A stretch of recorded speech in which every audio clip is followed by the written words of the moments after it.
Bueno, corresponde entonces ahora, cerrando este bloque de los problemas que nos plantea el Antiguo Testamento, considerar uno que es muy interesante. No voy a profundizar al respecto, pero sí lo quiero mencionar y que tiene que ver con, voy a compartir la pantalla.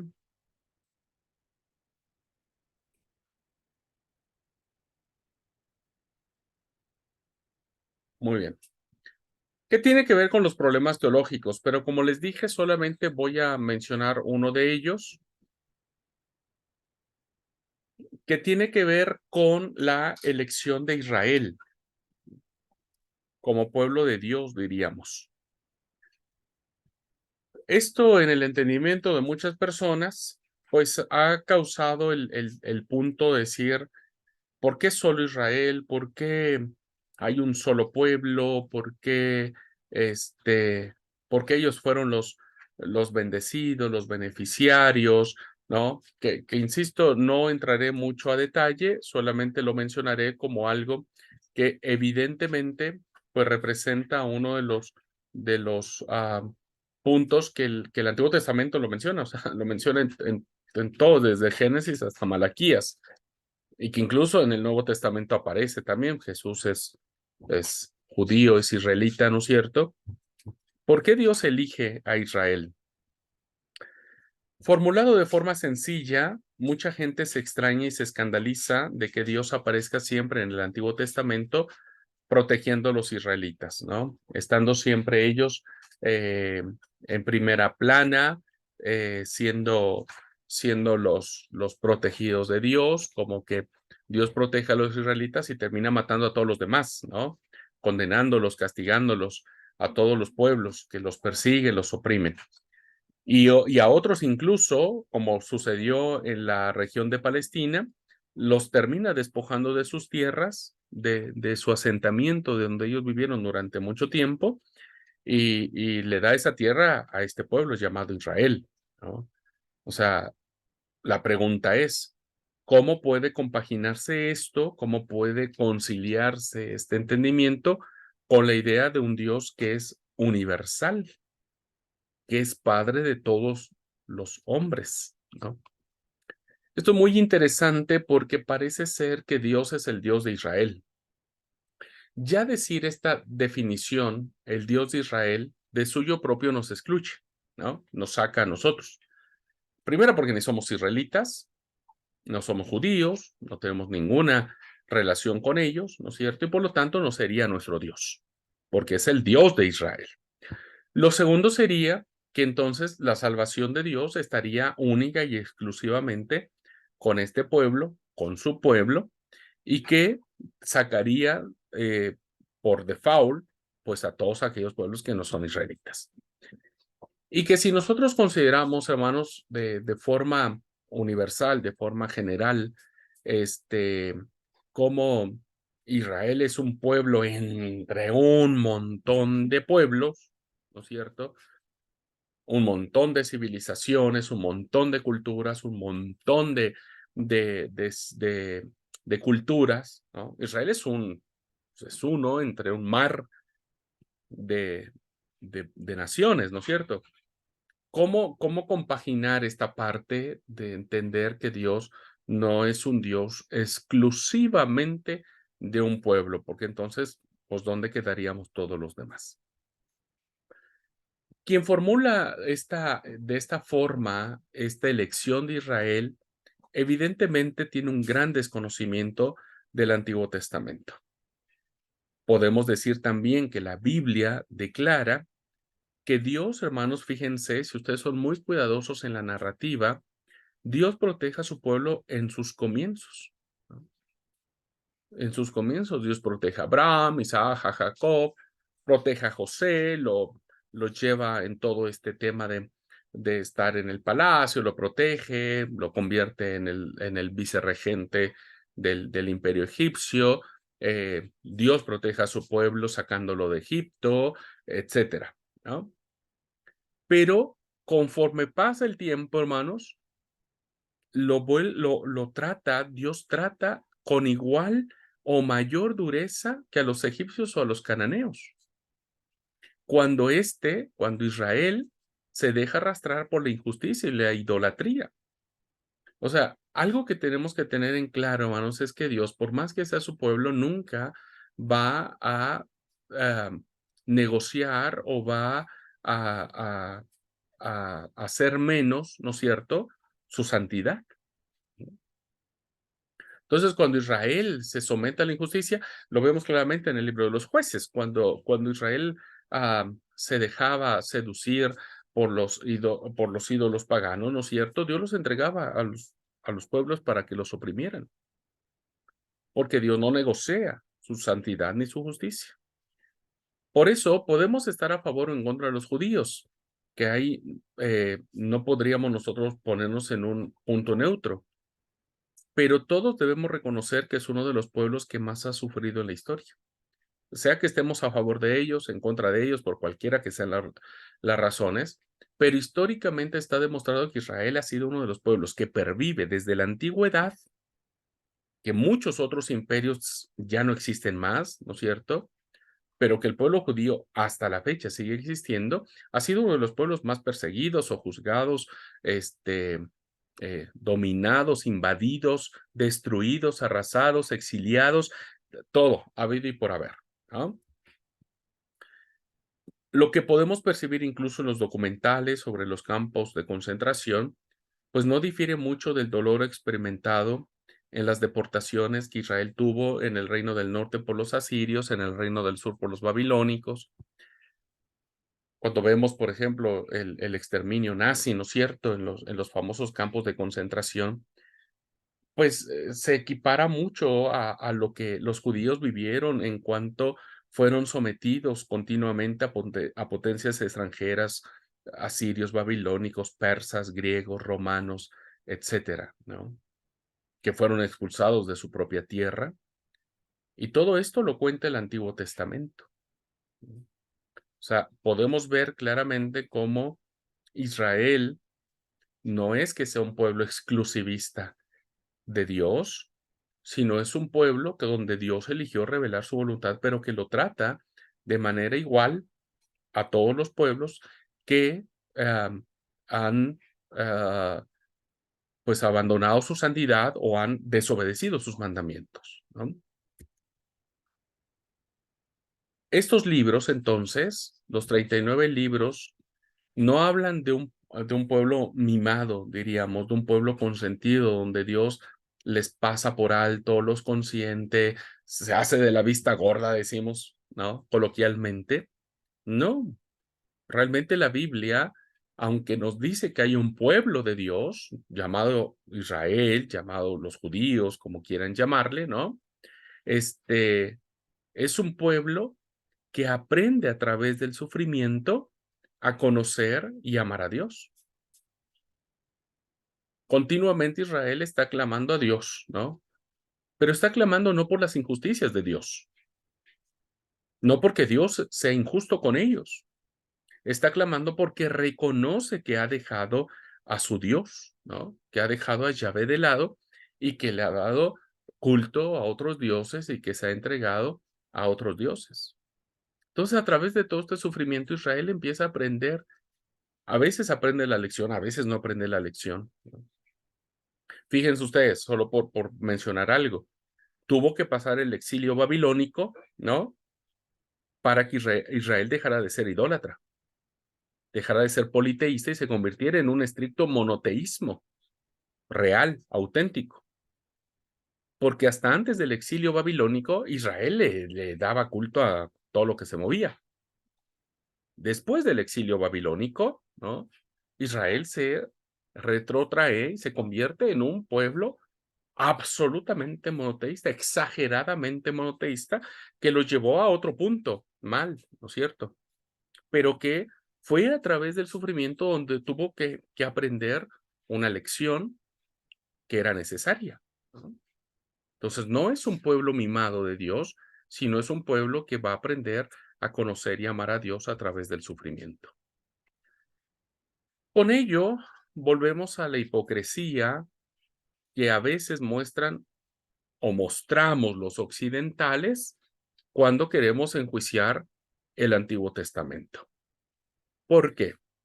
Porque el cristianismo, ¿no es cierto?, se ha convertido en un cristianismo hipócrita, que aunque suene la palabra muy fuerte, pero es la verdad. Porque a veces el cristianismo, hermanos, queriendo juzgar el Antiguo Testamento en estos parámetros de elección de Dios, de su pueblo, ¿no? Fíjense cómo, a pesar de que la cultura cristiana que se proclama como tal, nos proclamamos seguidores de Jesús, que amamos a Jesús, que tenemos los valores del reino, se ha sometido y explotado a los países del tercer mundo.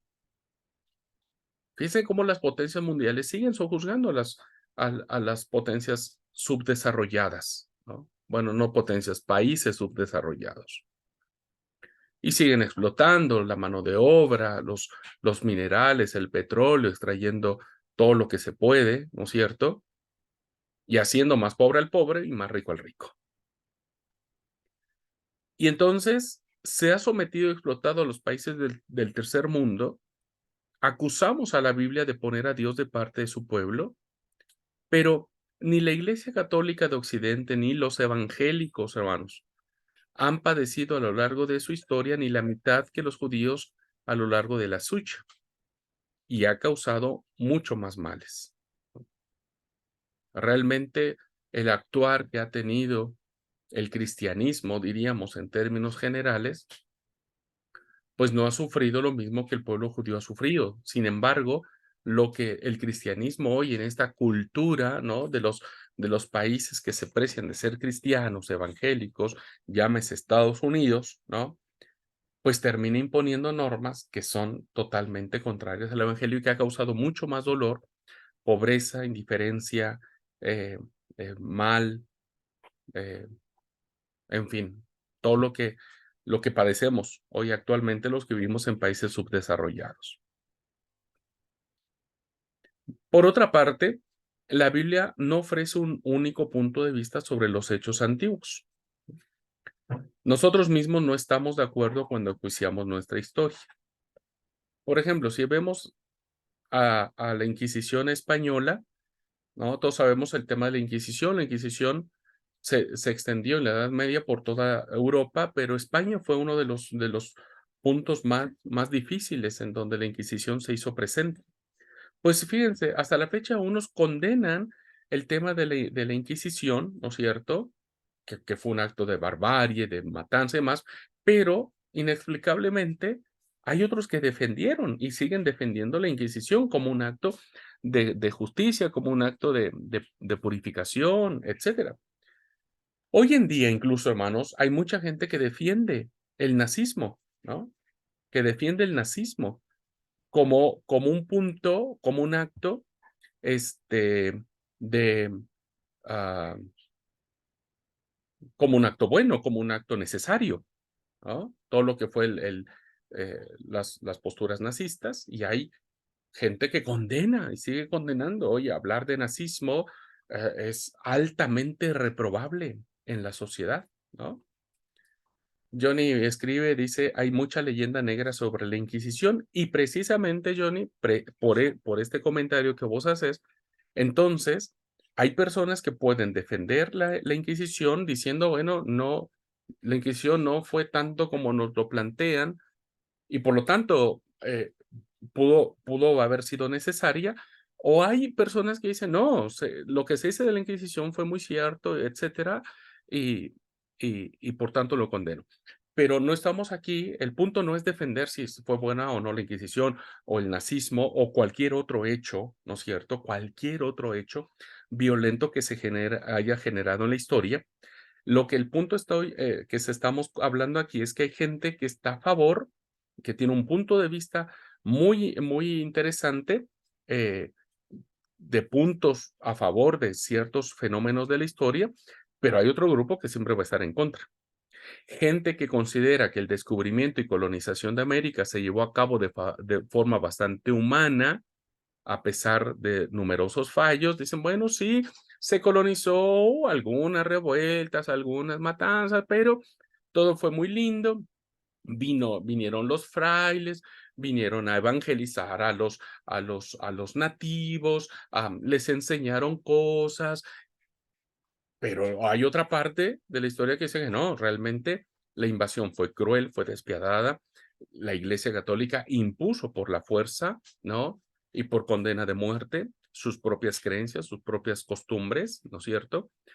Basta ir a las ruinas jesuíticas para darse cuenta de cómo fue todo este tema de la colonización religiosa que trajo la Iglesia Católica, ¿no es cierto? Entonces, cuando nosotros vemos este panorama de posturas diversas, no es raro que en Israel encontremos también diversas perspectivas al enjuiciar su pasado, ¿no? Habrá personas que condenen terriblemente el actuar de Israel y habrá personas que justifiquen este, lo que Israel pasó, aduciendo de que Dios finalmente los perdonó. Por eso, tanto los narradores, los historiadores, los cronistas, que son los autores bíblicos, cuando cuentan las historias del pueblo de forma tan nacionalista, se presenta a grave escándalo, porque evidentemente hay autores bíblicos que pretenden en sus narraciones exaltar la importancia y la figura de Israel por sobre todas las naciones del mundo. En su deseo de demostrar que Dios quiere a Israel y lo protege, cargan la tinta contra los pueblos enemigos y dicen, bueno, aquí nadie existe más que que el Señor. Y esto es básicamente lo que encontramos en los primeros libros de la Biblia, ¿no es cierto? Principalmente el libro de Josué, Jueces, los libros históricos, ¿no? Reyes, Samuel, Crónicas, en donde van a presentar a Israel como un pueblo que está por encima de las demás naciones, que es un pueblo que puede conquistar y que nadie le tiene que reclamar nada porque ellos se apoyan en la idea de que Dios prometió la tierra para ellos y por lo tanto están cumpliendo la promesa de Dios, ¿ya? Pero también, evidentemente, se ofrecen otros puntos de vista que nos permiten a nosotros considerar otra línea, ¿no es cierto?, donde Israel es el único pueblo que al contar su historia de forma sistemática, comienza hablando del origen común de la humanidad, presentando a todos los hombres como hermanos que se dispersan por la tierra. Esto es algo muy interesante. Por un lado, hay una parte de la historia bíblica que presenta a Israel como la panacea del mundo, pero la verdad, hermanos, que en estricta justicia, ¿no es cierto?, del texto en su conjunto, vamos a ver que la Biblia no habla de un exclusivismo, ¿no?, de Israel. Las partes que hablan sobre el exclusivismo de Israel, insisto, parten de estos personajes que tienen un corazón más nacionalista. Ya expliqué muchas veces, hermanos, lo que pasa con los autores bíblicos cuando tienen que escribir algo. Y entonces hubo un sector en donde ellos querían reflejar a través de la historia, pues la grandeza y la fortaleza de Israel, ¿cierto? Pero si nosotros somos cuidadosos, cuando Israel empieza contando su historia, Israel no empieza poniéndose ellos como pueblo. La historia no comienza con Israel. O con los judíos, diríamos, sino la historia comienza, ¿no es cierto?, con una humanidad, con una generalidad.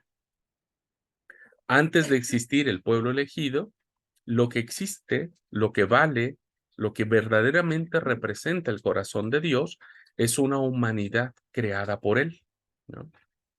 Hombres y mujeres, de donde nace todo un mundo, ¿no?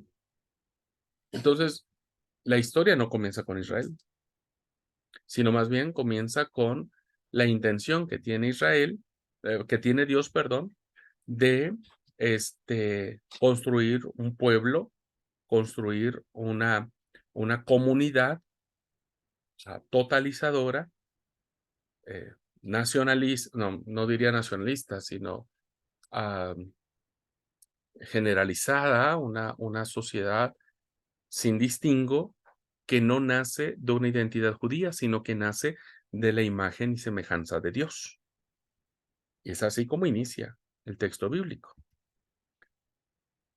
Como consecuencia lógica, las tradiciones patriarcales del Génesis siempre exhortan al buen entendimiento con los enemigos o con los extranjeros, ¿no?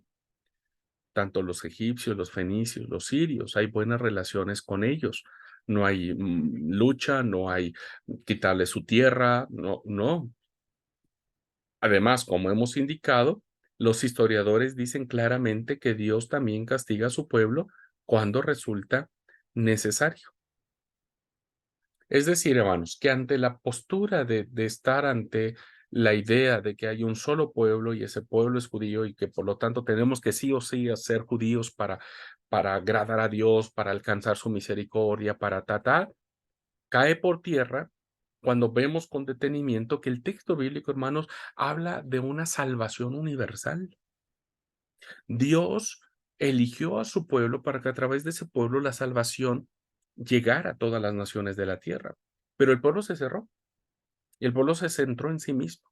Entonces Dios tuvo que abrir, Dios tuvo que enviar, Dios tuvo que hacer cosas para que su mensaje no se viera reducido a un solo pueblo, sino que todas las naciones fueran salvas por el Señor, ¿no? Eh, lo vemos claramente, insisto, en el Génesis, cuando se crea, este, lo vemos en el mandamiento, cuando en el mandamiento dice, en el día de reposo, que serán todos iguales, ¿no es cierto? El siervo, la sierva, el esclavo, la esclava, el buey, el asno, todos forman parte de una misma comunidad, ¿no? El salmista declara, dice, todos los pueblos te alaben, oh Señor, todos los pueblos te alaben y seas conocida tu salvación en todas las naciones de la tierra. Cuando vemos en el texto profético, en el ejemplo de Jonás, ¿no es cierto? Que Dios envía a Jonás para salvar a Nínive y Nínive fue salva, ¿no? Según el texto. Y Jonás se enoja no porque Dios lo haya salvado, sino porque Dios sabía que ya lo había salvado. Pero la lección de Jonás era para él.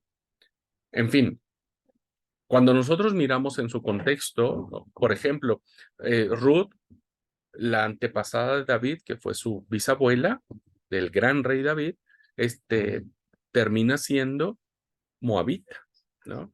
Un pueblo extranjero. Claramente podemos ver, queridos hermanos, que Israel sí es un punto importante en la vida, en la revelación y en el propósito de Dios, pero Israel no es la totalidad, ¿no? No es la única puerta de salvación, ¿no? Los profetas representan, entremos ahora al cuerpo profético. Los profetas representan una postura mucho más crítica hacia Israel, ¿no? Por eso decía que Israel no es tan mimado, porque Israel constantemente sometido a pruebas, constantemente sometido a sufrimientos porque han abandonado el pacto que hicieron sus padres en el Sinaí, ¿no? Y entonces los profetas se los recuerdan al pueblo, ¿no? Reconocen que Dios ha favorecido mucho a su pueblo, pero eso no es motivo para sentirse seguros ni para sentirse cómodos, sino para responder con mayor generosidad a dichos beneficios, es decir, estar abiertos al pacto y a la alianza que Dios ha hecho con ellos. Entonces los profetas dicen, a ver, sí, ustedes somos el pueblo de Dios, son el pueblo de Dios, pero no es para que ustedes se vean beneficiados a ustedes mismos, sino para que sean salvación y luz a las naciones. Por otra parte, los profetas, cuando recuerdan la historia pasada, no se centran en los pecados cometidos por los otros pueblos. Los profetas no hablan de los pueblos, de los pecados cometidos por los fenicios, ¿no? O por los filisteos, sino cuando el profeta habla acerca de los pecados cometidos por Israel. Y el ejemplo de esto lo encontramos en el profeta Amós. Unas palabras que seguramente cuando el profeta las pronuncia, para muchas personas resultó bien chocante, ¿viste? Porque hasta blasfemas resultaron para quienes escucharon al profeta Amós. Y vean lo que dice el profeta, del mismo pueblo. Dice, ¿no sois para mí como etíopes israelitas? Ya esto, hermanos, ya el hecho de que, ¿viste que es re feo cuando alguien te compara con otra persona? No sé si a ustedes les gusta, a mí no me gusta que me comparen con nadie, ¿no? Yo soy yo. Pero cuando me dicen, ay, usted se parece, usted podría ser como tal persona, usted, no, para un poco. Bueno, ya esta primera frase ya les cayó como un balde de agua fría a sus contemporáneos. ¿Por qué? Porque está comparando a los israelitas con los etíopes, un pueblo no elegido de Dios, un pueblo pagano, un pueblo muy inferior a Israel. Pero dice, ¿no sois para mí como etíopes, israelitas? Palabra de Jehová, oráculo del Señor. Fíjense, si saqué a Israel de Egipto, oye, vean esto, hermanos, vean esto. Si nosotros consideraríamos que la teología de que Israel es el único pueblo de Dios y que tenés sí o sí que ser judío, bueno, esto echa por tierra esa presunción, porque lean con atención, dice, si saqué a Israel de Egipto, está recordando cuando Dios con brazo fuerte, mano extendida, sacó a Israel de Egipto con 10 plagas, con todo lo que nosotros sabemos. Dice Dios, yo lo saqué de Egipto, ¿ok? Y fíjense algo bien interesante, que no solo hubo una liberación, hubo tres, perdón. Una la sabemos porque es lo que aparece en el texto sagrado, ¿no es cierto? Estas palabras resultan bien interesantes, no tengo tiempo para explicarlas, pero ustedes quieren profundizarlas, están en toda su libertad. Dice, si saqué a Israel de Egipto, saqué a los filisteos de Creta. Hay otro éxodo, diríamos, ¿no? Que nada tiene que ver con Israel, que nada tiene que ver con este pueblo. Dice, saqué a los filisteos de Creta y a los sirios de Kir. Es decir, que hubo otros dos momentos que no sabemos cómo sucedió, de qué manera fue, no hay registro sobre eso, pero que Dios también tuvo misericordia de los filisteos y de los sirios.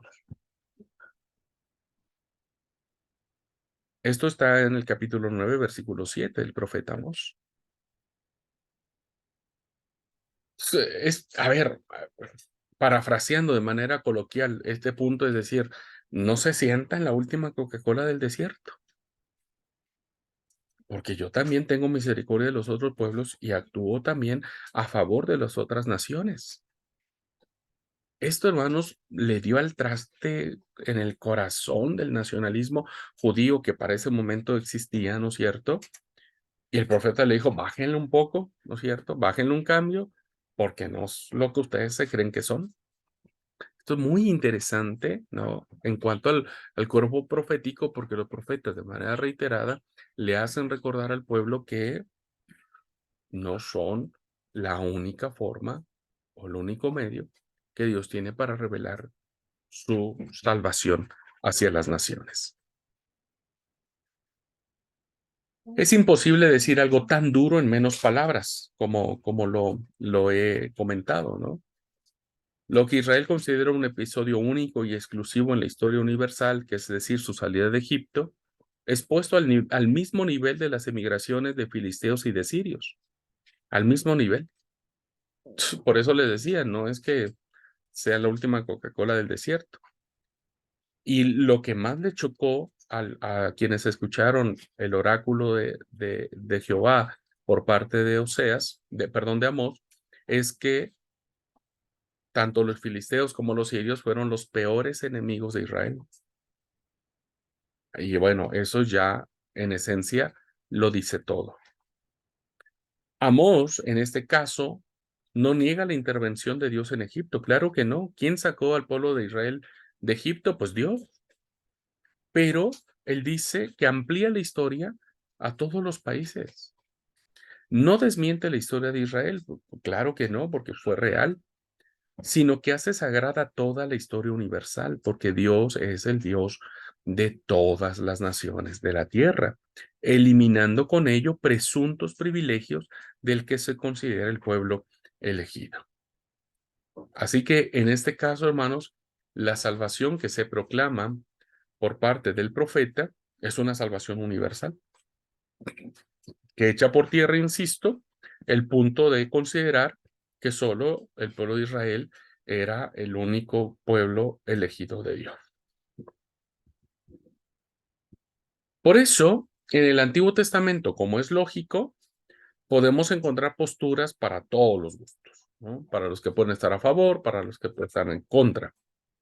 Pero no es justo recordar solo las cuestiones negativas, ¿no?, que aparecen en el Antiguo Testamento. Porque junto a la corriente nacionalista y xenófoba respecto de Israel, porque Israel tomó actitudes, hoy, si alguien habla en contra de Israel es antisemita, ¿no es cierto? Pero Israel en mucho tiempo se convirtió también. ¿Por qué? Porque ellos no aceptaban a nadie, y despreciaban a todos los demás pueblos de la tierra.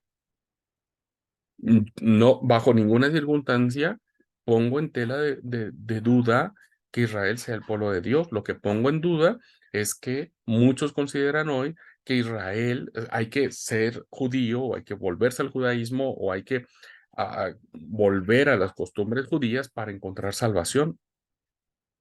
Eso es lo que estoy en contra, ¿no?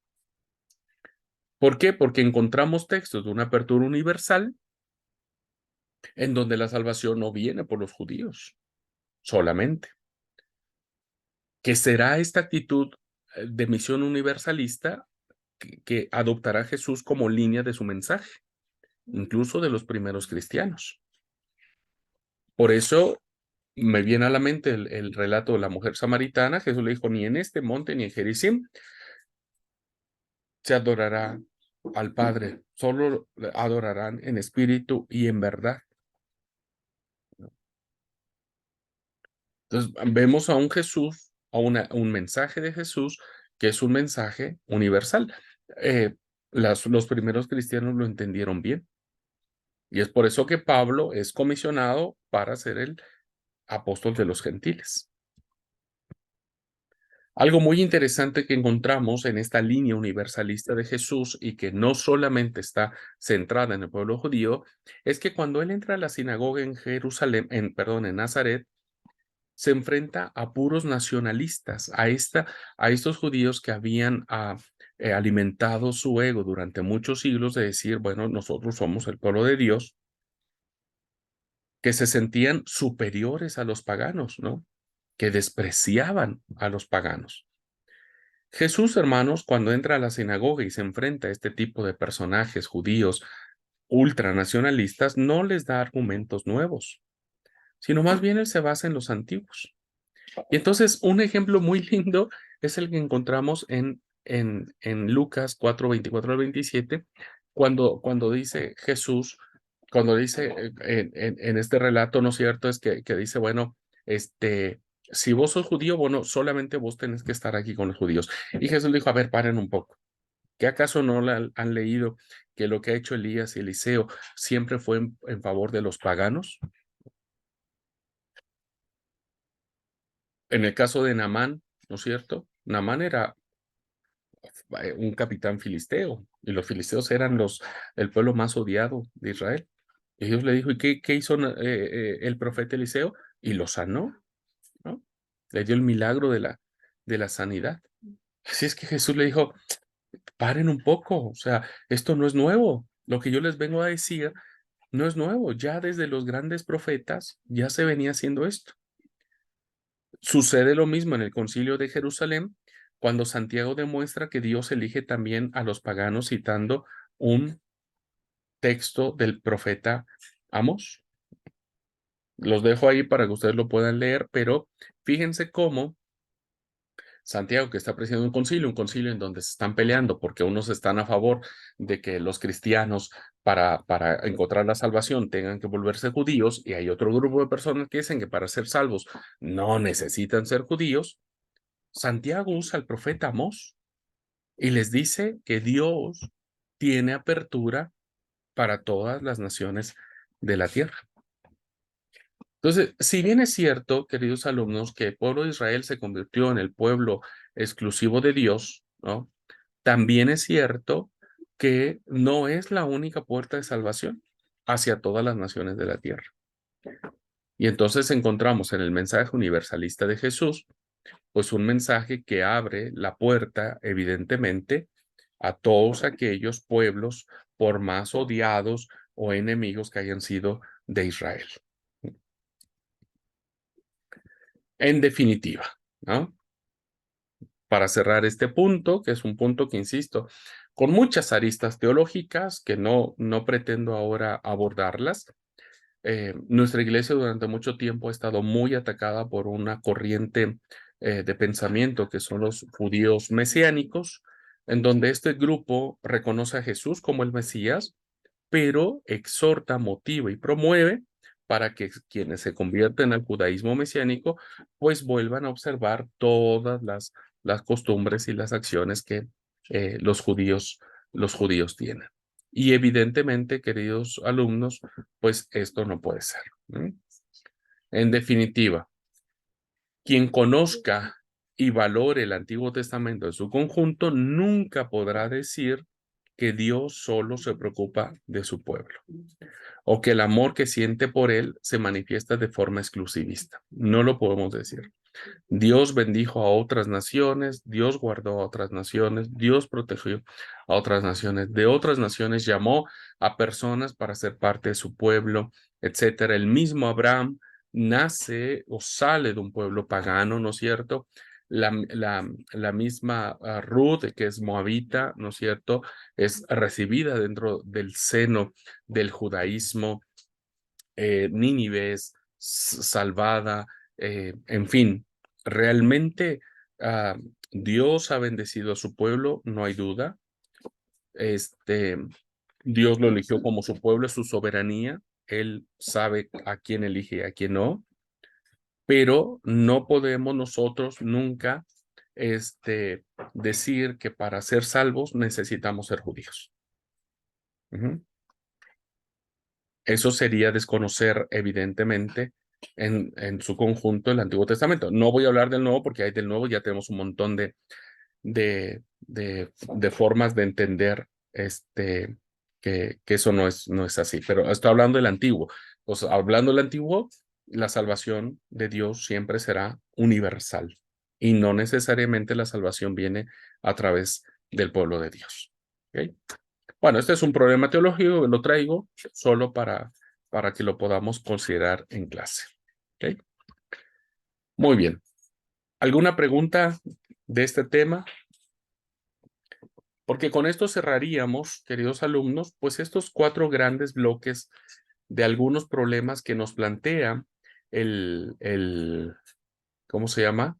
El Antiguo Testamento, pero que de alguna u otra manera pues hemos querido o he pretendido eh, pues explicar, ¿no? Explicar uh, de, eh, de cómo podríamos abordar todos estos problemas que hemos visto, tanto los científicos, los históricos, los morales y ahora este problema teológico que solo tomé uno como referencia. Y quería preguntarle si existe alguna pregunta al respecto. O como todos, si me dicen que todo se entendió, ahí está bien. A modo de comentario, es la primera vez que escucho esto desde esta perspectiva. Antes creía que el pueblo de Israel lo que tenía que hacer era adorar fielmente a Dios, y cuando se integraban los extranjeros, esa era su forma de evangelizarlos de alguna forma, y que la importancia de Dios existía solamente dentro del pueblo de Israel, y si este desaparecía, también desaparecía el culto a Dios. Y tome aire. Estoy hablando muy seguido. Pero es como que esto de que los sirios salieron de otros pueblos, los filisteos también de otros, también saca, es como que el pueblo de Israel no es la cereza del postre. O sea, pierde esa relevancia que tenía desde un inicio, sino que Dios es Dios de todos los pueblos. Exactamente, mi querido amigo. Exactamente, tal y como lo planteas. Lamento no tener una Biblia a la mano. ¿Tendrás una Biblia a la mano, amor? No. Solo para que lean uno de los hermosos salmos universalistas que tiene que ver con esto, ¿no? Y que evidentemente, pues plantea, gracias. Ay, esta es medio rara. No. Pastor, quizá a usted le resulte conocida una historia de, bueno, hay como un pueblo de acá de América, seguramente no sé si eran los incas, los mayos o alguno de esos, que también dentro de los orígenes salieron desde otro lugar y se fueron y hacían como un paralelo entre la historia de, por ejemplo, el pueblo de Israel cuando es exiliado de Egipto y tenía la columna de fuego y la nube. Bueno, al pueblo de los indígenas, digamos, los dirigía un águila o algo así. Es, no sé, hacen un paralelo entre uno y otro, pero Ujú. no creo que tenga mucho que ver con...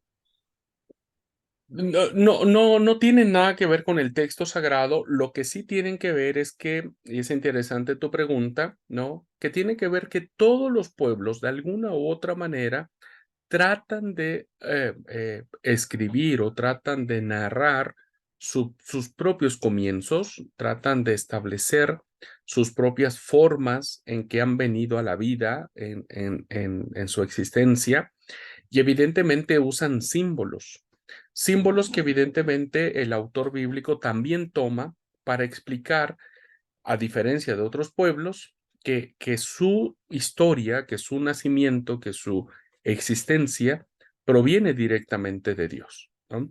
Lo mismo pasa con los pueblos indígenas. Ellos tienen ciertos símbolos que les permiten establecer su propia identidad nacionalista, ¿no? Nosotros entendemos que lo que ellos consideran, pues no forma parte de la Biblia, porque bueno, la Biblia nos explica o nos dice de otra forma diferente, pero no tiene nada que ver, pero sí usan paralelos para establecer lo que ellos son como pueblo, como cultura, como nación, lo que eso sea, ¿no? El Salmo 67 es el salmo que quiero leerles porque es un salmo hermoso y que narra esta apertura universal, porque el Salmo 67 dice: Dios tenga misericordia de nosotros y nos bendiga, haga resplandecer su rostro sobre nosotros, Selah, para que sea conocido en la tierra tu camino, en todas las naciones tu salvación. Decir esto en un contexto nacionalista, pues chocaba contra la corriente de un cierto grupo de personas que entendía que solo Israel era, decías vos, la cereza del pastel o la última Coca-Cola del desierto.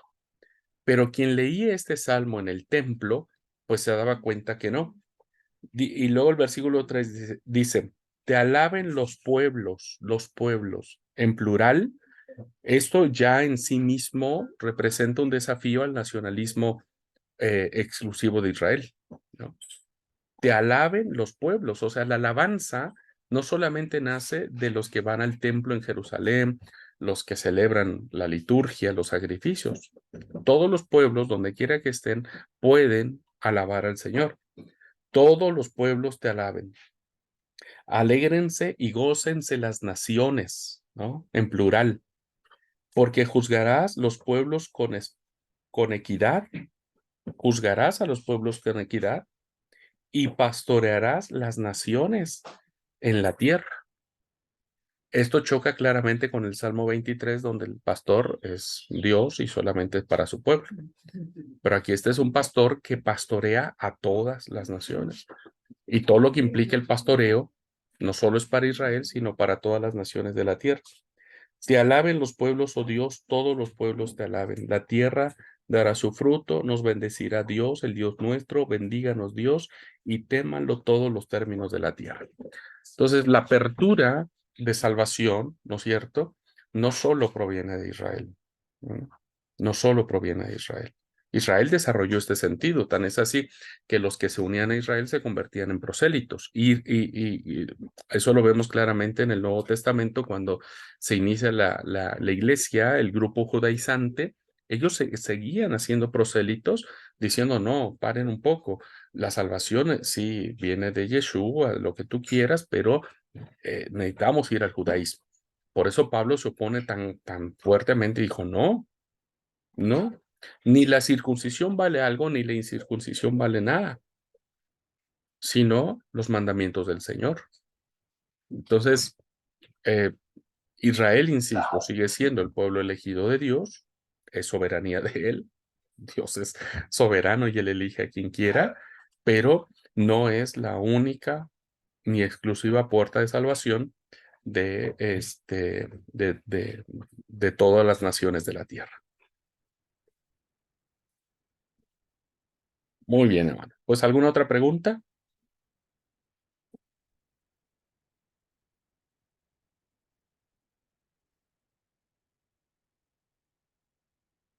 Bueno, si no hay otra pregunta, estaba viendo lo que me va a demandar explicar la siguiente clase y me parece que me voy a quedar muy corto de tiempo, hermanos. Así que vamos a dejar aquí la clase y nos vamos a ver la próxima clase. Hasta acá cerramos ya, hermanos, lo que tiene que ver con estos problemas a los que nos hemos enfrentado. Insisto, como lo dije en un principio, esto nos puede traer más preguntas que respuestas, ¿no? Pero esto es lo interesante de la clase, que ustedes puedan seguir descubriendo, puedan seguir sacando cosas, ¿no es cierto? Reflexionándolas, porque a la medida que vayamos avanzando en el curso, nos vamos a enfrentar a varios textos en donde ustedes dirán, a ver, para un poco, ¿y esto cómo se entiende o con qué se come? Bueno, recuerden estas pistas de solución que hemos estado planteando, ¿no? Y que ahora, en la siguiente clase, vamos a analizar lo que son los valores del Antiguo Testamento, ¿no? Y se van a dar cuenta que el Antiguo Testamento es más rico, más impactante, más bello, más hermoso, más apasionante de lo que se han imaginado. Ya enfrentarnos a estos problemas nos ha apasionado, ¿no es cierto? Pero nos ayuda mucho. Dice Johnny, hay muchas preguntas sobre esto, pero eso se responderá en la eternidad. No, olvídate, Johnny. Yo creo que ya en la eternidad ya ni nos va a interesar muchas de las preguntas, ¿no es cierto? Pero sí, sigue siendo interesante. Creo que algo que nos debe aportar estas clases es poder enfrentarnos al texto bíblico y ya no tomarlo a la ligera, ¿no? Ya no tomarlo como algo que dices, bueno, lo voy a leer y una historia por aquí, una historia para allá. Creo que esto nos compromete a poder profundizar en el texto sagrado de una manera más responsable, más apasionante, más comprometida. Y sobre todo, lo que quiero decir, hermanos, es que en la siguiente clase, o la siguiente clase que vamos a tener, vamos a analizar lo que es el tema de cómo el Antiguo Testamento nos impacta, nos confronta. Quiero traer la parte de los valores del Antiguo Testamento y aplicarlos a nuestra vida cristiana para que podamos encontrar el verdadero valor que éste tiene. ¿Ok?